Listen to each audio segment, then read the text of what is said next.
Welcome back to this epic international showdown. American Ninja Warrior USA versus Japan. At this point in the competition, Team USA has 3 points, and shockingly, Team Japan has yet to put a point on the board. But now we're moving on to stage 3, and with this stage being worth 3 points, Team Japan can still tie this competition up and send it to the tiebreaker on stage 4. Matt, this is where Team Japan lives. Stage 3 is their house. And don't think that Team USA doesn't know that. Stage 3 is a riddle that no American has ever solved. Team USA won the coin toss and again have elected to go second, so Team Japan runs first. The teams have picked their running orders, and it's a rematch of an earlier Stage 2 battle, Brian Arnold versus Ryo Mitachi. Matt, Team Japan really has an advantage here because Ryo has completed Stage 3, something Brian Arnold had yet to do. Ryo, the youngest member of Team Japan, preparing himself to face the intimidating Stage 3. Ryo's height and weight make him specially suited for Stage 3. His training is focused on grip stamina and arm strength. This single-minded dedication propelled him through Stage 3 and took him to within 3 feet of Kanzenseya, the Japanese word for total victory. 自分は本当にサードステージが得意なので、そこだけはちょっと負けられないなっていう気持ちはありますね。Ryo looks ready to go, and Team Japan really showing confidence in this super fan turned top competitor by picking him to lead off. They've tasked this 24-year-old with shifting the momentum of this entire competition. Yeah, one strong run could easily do that. Got to use your momentum and grip strength to get this thing going. Now on to the doorknob grasper.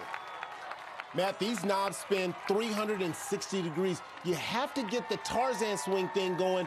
Looking smooth, though. Well, the roulette cylinder and doorknob grasper really not giving him any issues, even though he's moving against a very strong wind out here, and you can see the breeze really moving these boards around.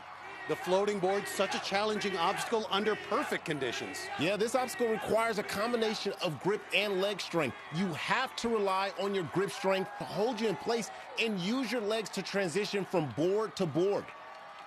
And he is making this look easy. Ryo already on the last board. And he's done it. But Stage 3 is unrelenting. After 3 grip-intensive obstacles, now it's time for the ultimate cliffhanger. There's really no respite. This obstacle over 32 feet long, those ledges only 1 inch deep. Stage 3 absolutely blasts the forearms. Whoa! Yeah, a little slip, but nice recovery. And look at that power. Ryo Mitachi, that's some pound-for-pound strength right there. And he nails the last transition. Incredible. And it looks like Team Japan may be turning things around here, Akbar. Boy, if they turn the tables and win Stage 3, they'll tie it up and we'll be heading to the Stage 4 rope climb. And you can see Brian Arnold watching intently. He knows he'll have to follow up this performance with an incredible run. Well, despite the dominating performance by Team USA thus far, Ryo showing this competition is far from over. 24-year-old Ryo doesn't even look winded. Stage 3 clearly his strong suit. Yeah, I'm convinced at this point, Ryo is looking strong. The hang climb is designed to zap your grip strength, but Ryo looks like he could hang like this all day. Slow and steady. This is what Ryo needs to do right now. Doesn't need to rush anything at this point. Sometimes it's best to be deliberate and methodical, especially when you're dealing with rock climbing holds. Man, that's absolutely right. And half the battle is navigating the best path through this obstacle. Well, Ryo looking like a veteran rock climber right now, just breezing through the hang climb. Wow. And this has to be concerning for Team USA. Oh, making the transition using only his arms. And he's just willing his way up the spider flip right now. Just incredible determination out of the plumber. The crowd showing great sportsmanship, appreciating a phenomenal performance when they see one. And Ryo Mitachi in position to make the transition here on the spider flip. Now, before he makes that transition, he may want to gather himself, make sure he still has some gas in the tank. About an 8-foot gap here, 180-degree rotation needed in midair, and there's no ledge on that other side.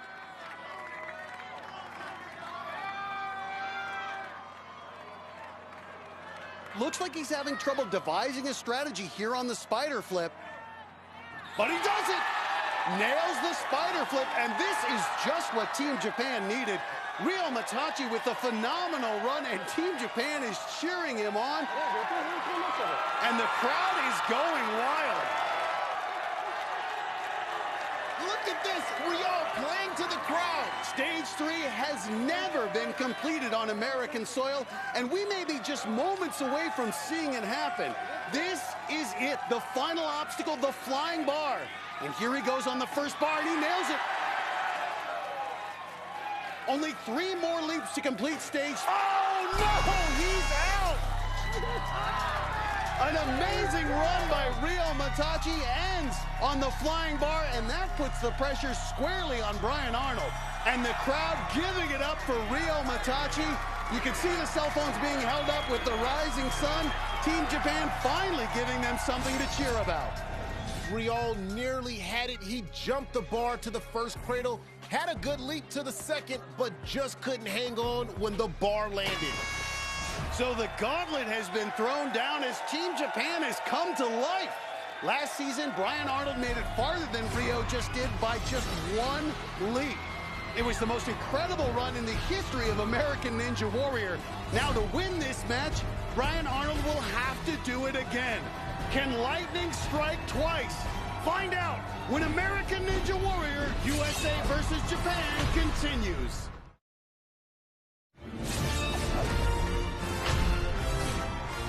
Welcome back to the world-famous Las Vegas Strip, where in this first-ever Ninja Warrior World Championship, Team USA has dominated the first 2 stages, earning 3 points in the process.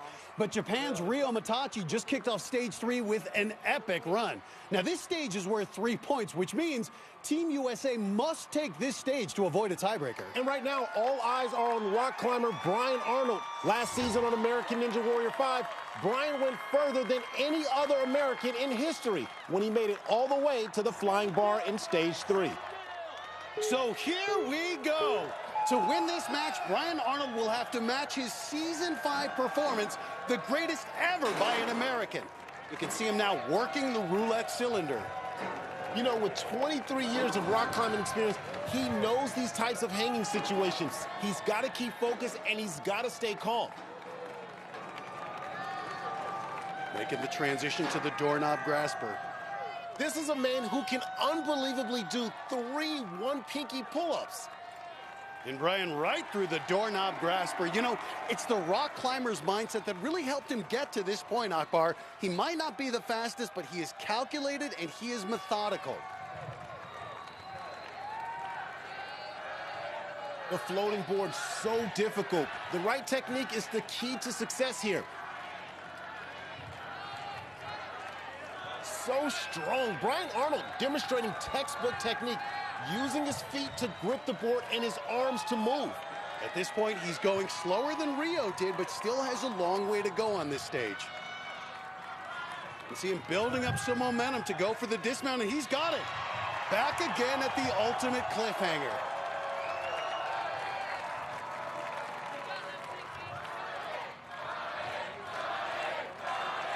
You can see Brian stretching out his core right now. Could be fatigue or a cramp, or really could be the weight of this moment. One thing's for sure, he has a monumental task ahead of him. This obstacle has taken out some exceptional competitors. You gotta keep moving, and Brian knows this. So fast on the ultimate cliffhanger. This obstacle truly a monster. He's one of only 2 Americans who've ever completed it. Brian Arnold has conquered the ultimate cliffhanger again. Another strong performance from the rock climber. Incredible. But Arnold down yet again, and it looks like he may be in pain. Yeah, and he's well behind Ryo's time to this point. On now to the bungee rope climb. These elasticized ropes vary in length. The competitor has to use his own momentum to keep moving. And right through it onto the hang climb. Brian Arnold, an accomplished rock climber for the past 23 years, really should be in his comfort zone on this obstacle. But it's the angle of the hang climb that makes it so difficult, especially when you're holding your body weight up with just your fingertips and toes. Whoa, nice transition. But again, fatigue seems to be taking its toll.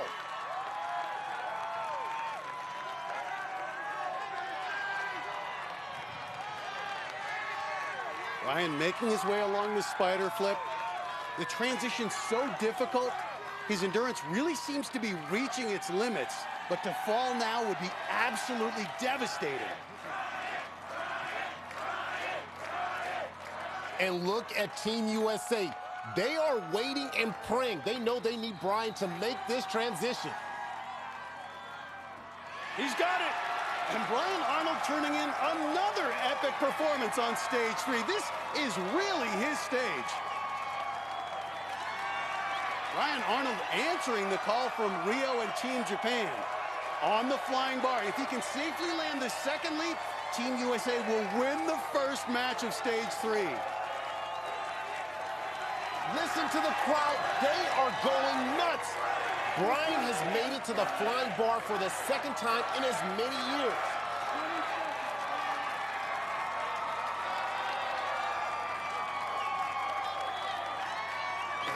And he's got the first one. One more to go. Oh! So both Ryo and Bryan falling at the exact same point, and that is just incredible. Now, the rulebook states that since neither athlete completed the entire obstacle, we have to determine who went the farthest, the fastest, to declare a winner. Now, since both Bryan and Ryo fell on the second leap, we have to look at who landed the first leap the fastest. Well, we're going to have to go to the replay, Matt. Check it out. There's Bryan and Ryo. Oh, it looks like Ryo did it. Let's see it one more time. Yes, it was Ryo that successfully landed the first leap a second and a half before Bryan. And with that, Ryo has won this match for Team Japan. And you can see his teammate Kazuma congratulating him on winning this match and really shifting the momentum of this competition. Coming up, match 2 begins. Team USA's James the Beast McGrath will face off against the 2-time grand champion Yuji Urushihara on the grueling stage 3.